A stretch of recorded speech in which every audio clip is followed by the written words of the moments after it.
Hello ladies and gentlemen, today we are going to finish off Zimsec June 2015 Maths Paper 2. We are going to work last 3 questions from number 10 to number 12. Kindly subscribe so that you don't miss any video I'm going to upload.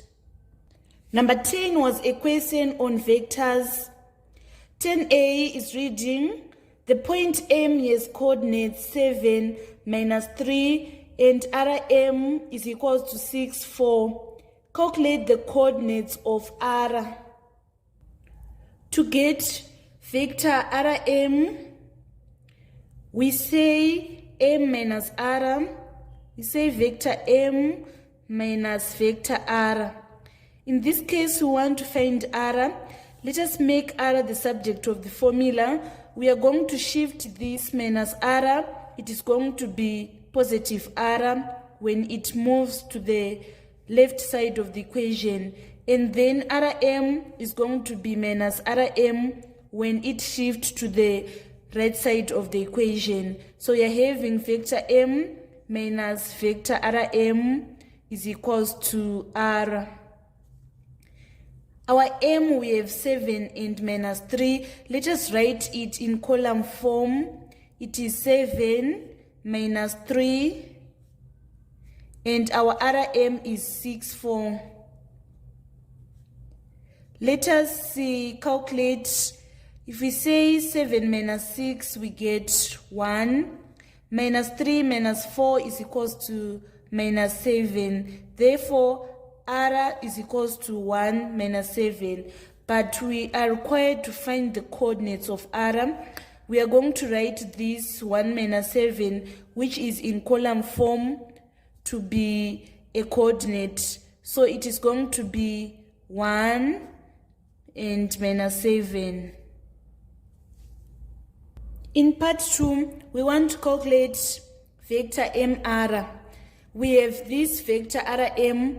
So in MR, we have changed the direction. So we are going to change the signs for Rm.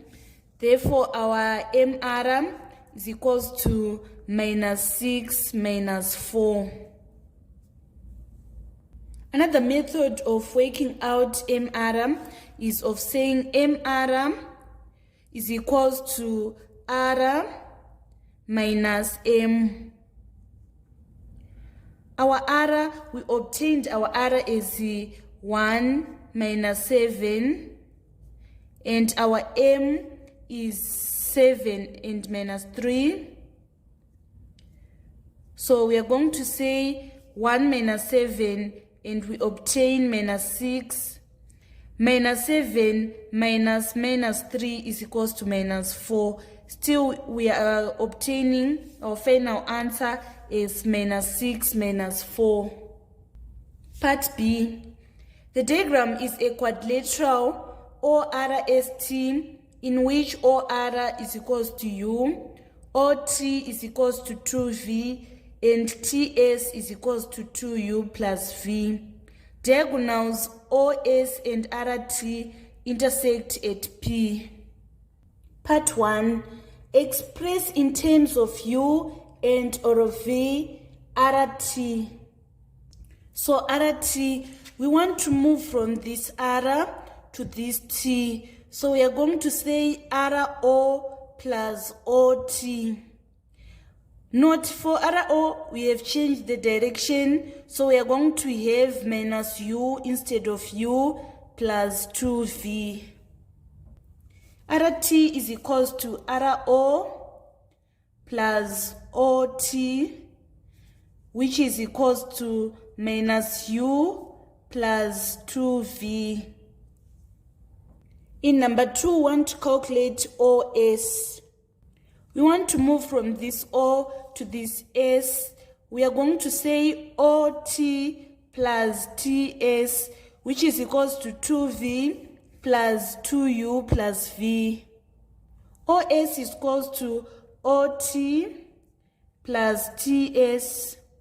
Our OT is 2V and our TS is 2U plus V.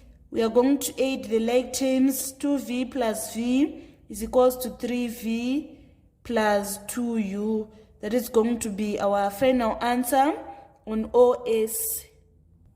Given that OP is equals to KOS, express in terms of K, U, and or V, OP. So OP is equals to K, OS. We obtained our OS as 3V plus 2U. That is going to be our final answer. And then on 2, we want to express RP and show that it reduces to 2K minus 1 times U plus 3KV. RP is equals to RO plus OP.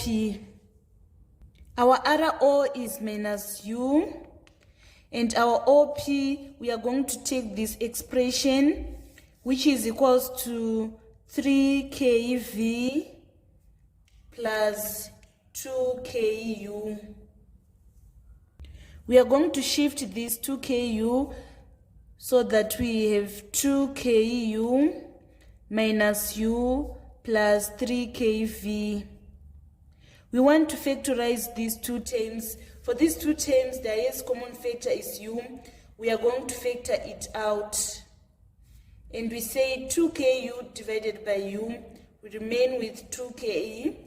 Minus U divided by U is minus 1 plus 3KV.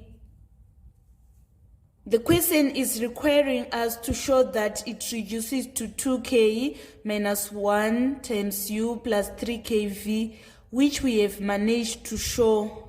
We can see that this expression is equals to this expression.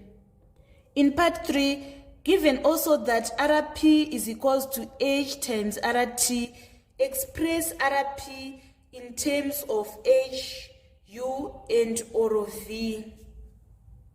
We obtained our RT as minus U plus 2V.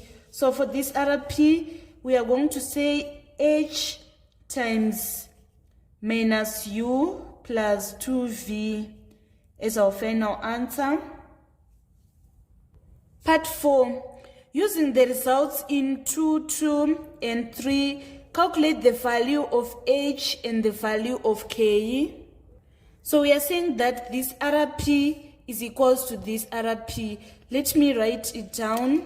We are having, I'll remove the brackets so that we have the minus HU plus 2HV is equals to 2KU minus U plus 3KV. We are going to compare the coefficients. First of all, let us group the terms that have U.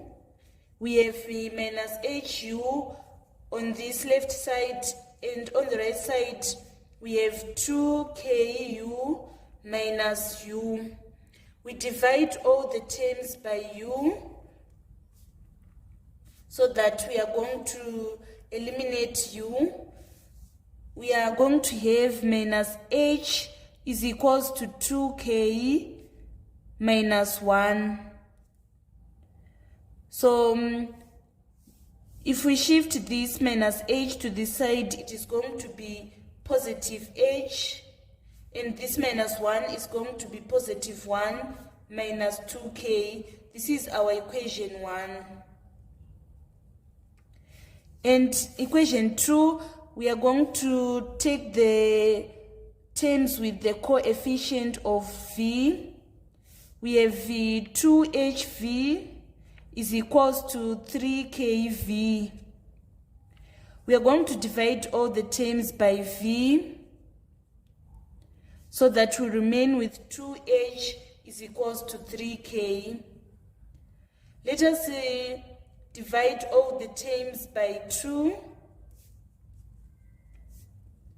Therefore, our H is equals to 3 over 2K. We are going to substitute this H to this side, to this equation 1. We are having 1 minus 2K is equals to H, which is 3k over 2. Let's shift minus 2k to the side.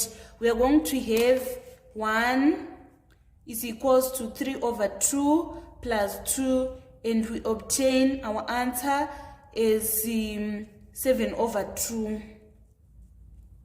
K. We want to make k the subject of the formula. We are going to multiply both sides by 2 over 7,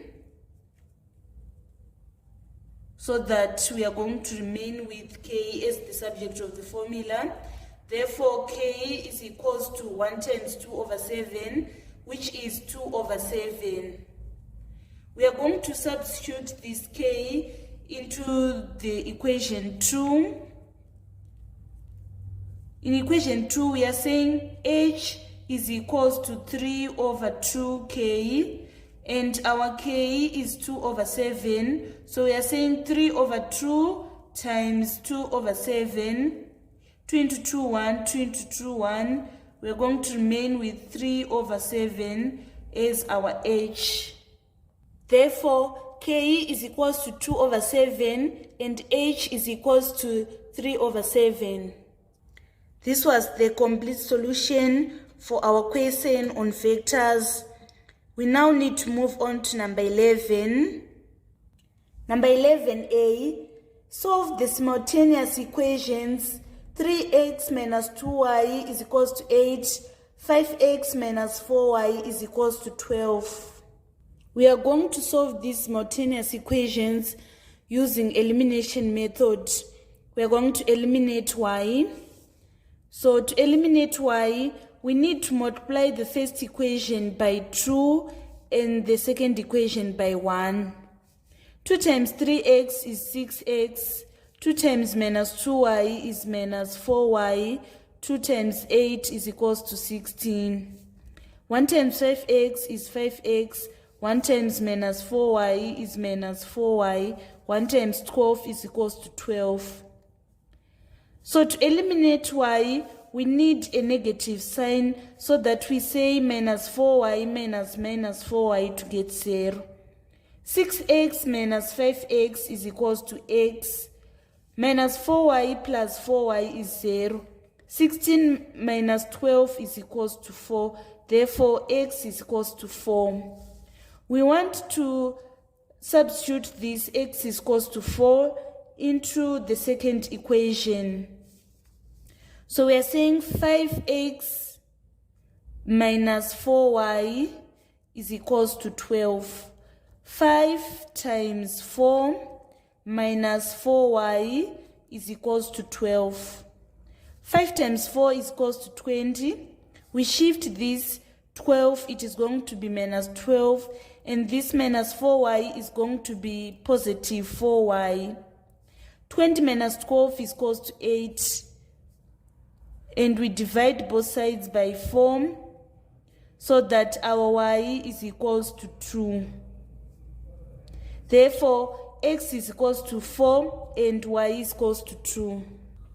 For number 11, part B, a mistake occurred on printing. I realized that number 11b was not printed. I have to copy it from the soft copy as it was. So it was a diagram. The diagram shows 3 points P, Q, and R, such that P is 4 kilometers north of Q and R is 6 kilometers on bearing of 73 degrees. Calculate QR. We want to calculate this QR. We are going to use the cosine rule of finding sides.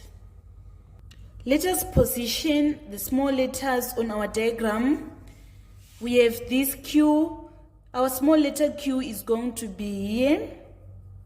We have this P. Our small letter P is going to be here. We have this R. Our small letter R is going to be here.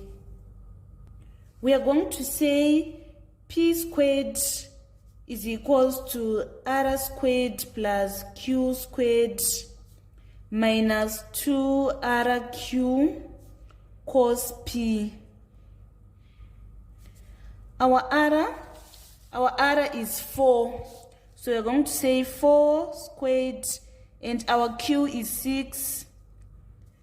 And we say 2 times 4 times 6, and our cos P is this angle that is inside. So we are given 73 degrees. We know that angles on a straight line sums to 180. So this angle that is inside of the triangle is 180 minus 73, which is equals to 107. So this angle, which is QPR, is equals to 107.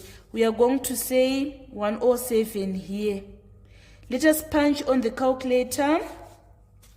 We are saying 4 squared plus 6 squared minus 2 times 4 times 6 cos 107. And we are obtaining this 66.033.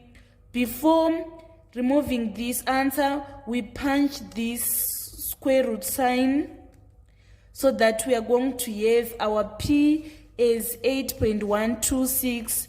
The degree of accuracy is not specified, so we are going to round to 3 significant figures so that we obtain 8.13 kilometers as our final answer.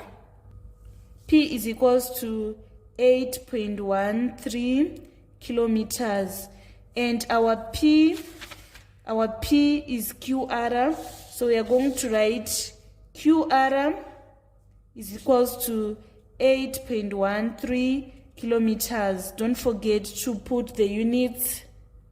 Part 2, we want to calculate the angle PQR. PQR is this angle.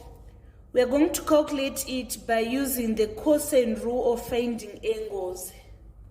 The formula is cos Q is equals to P squared plus R squared minus Q squared over 2PR.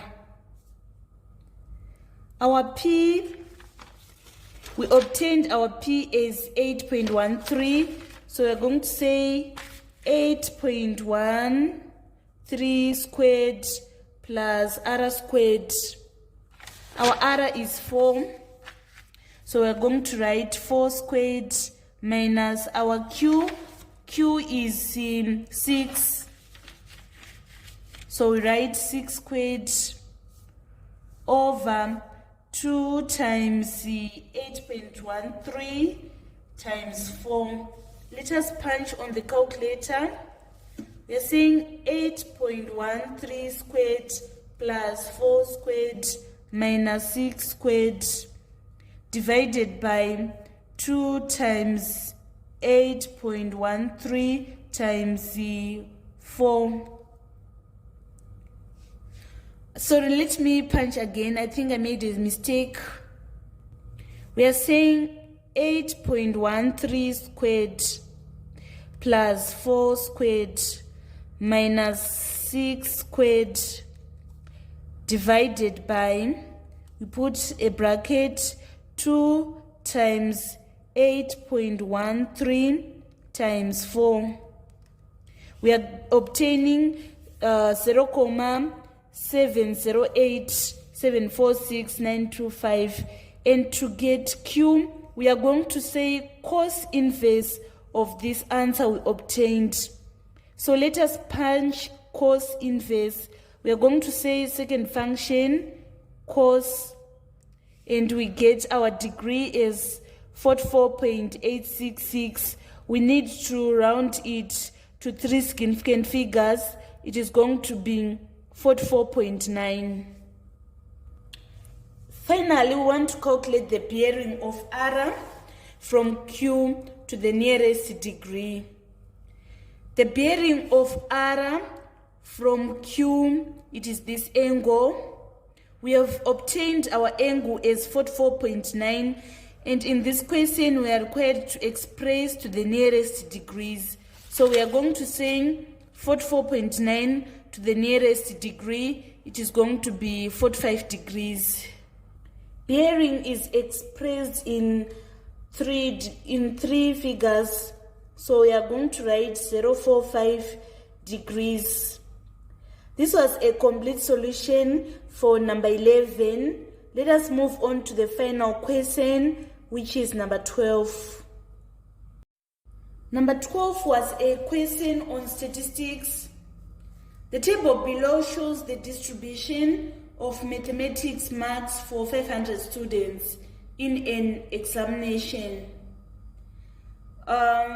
Using a scale of 2 centimeters to represent 10 marks on the horizontal axis and 2 centimeters to represent 50 students on the vertical axis, draw a cumulative frequency curve for this distribution.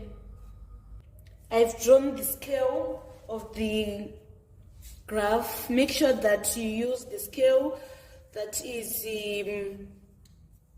required to be used on the question.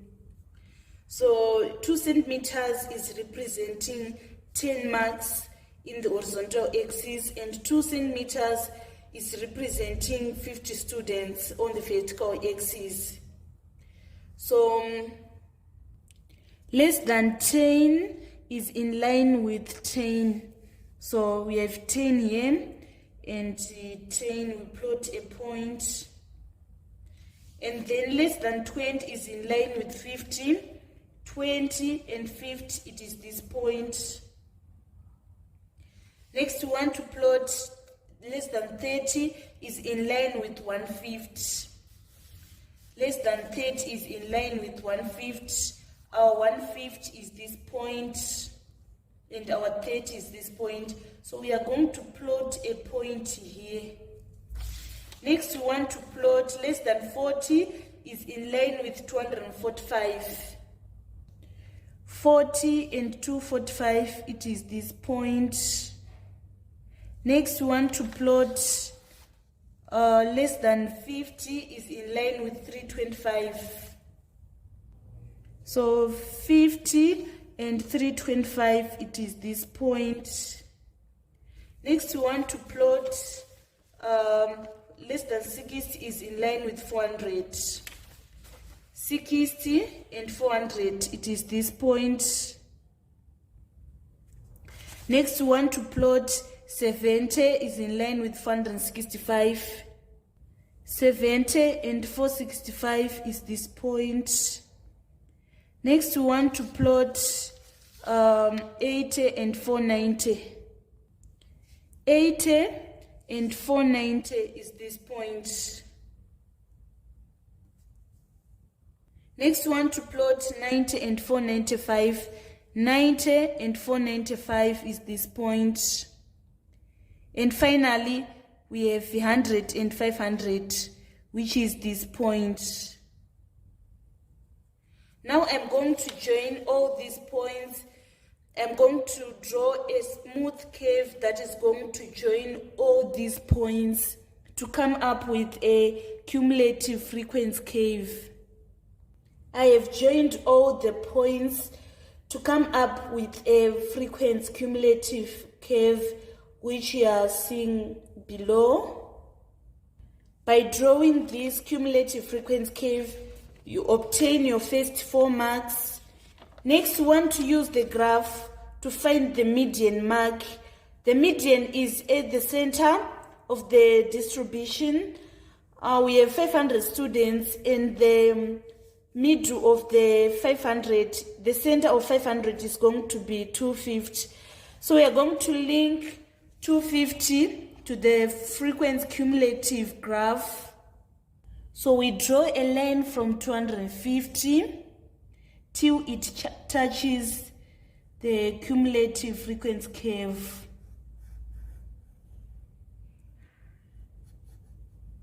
After this, we are going to draw another line from this point to the horizontal axis. So we can see that this line is connecting with this line at 40. So it means that the median mark is 40. In part 2, we want to calculate interquartile range. So to calculate interquartile range, we are going to say 3/4 minus quarter. So 3/4 of 500 is 375. We are going to draw a line from 375 till it touches the cumulative frequency curve. So we draw a line from 375 till it touches this cumulative frequency curve. After that, we are going to draw another line from the cumulative frequency curve to the horizontal axis. So this is the line.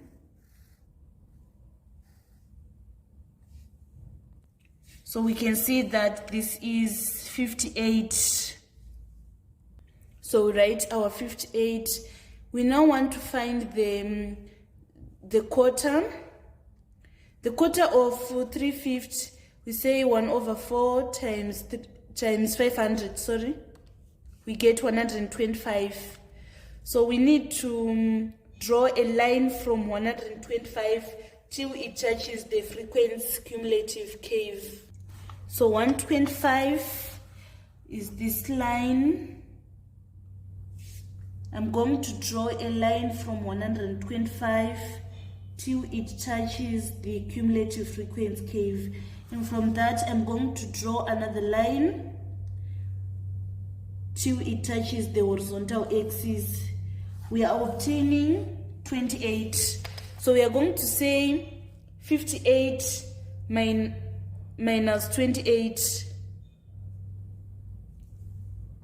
Sorry guys, let me repeat on the 375, the 3/4 of the distribution. It is 375, right? So our 375, we're going to say, here we have 3/5, 3/6, 3/7, 375. So I made a mistake a bit. Let me correct it. I'm going to draw a line from 375 till it touches the cumulative frequency curve. After this, I'm going to draw a line from this point. So I'm going to draw a line from this cumulative frequency to our horizontal axis. So this is the 56. We are going to say 56 minus 28 to find our interquartile range is 28. So our interquartile range is 28 instead of the first one which we obtained. So it is 56 minus 28, which is equals to 28. Finally, on part C, it is reading 2 students are chosen at random. Find the probability that both students got marks less than or equal to 50. So probability of picking a student that obtained less than or equal to 50 is 325 over 500. The probability of picking another student from the same group, it is going to be 324 over 499.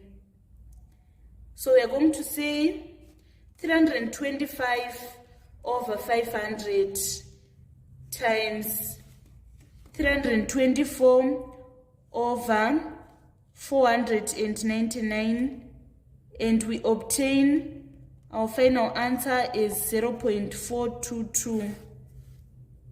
0.422. As a fraction, it is going to be 1053 over 2495. Either you write it as a fraction or you write it as a decimal. This was a complete solution for the statistics question that was in June 2015. This marks the end of our session, the end of our series on June 2015. Thank you so much, guys, for following me on this channel. Don't forget to subscribe, like, and share my videos. I love you all.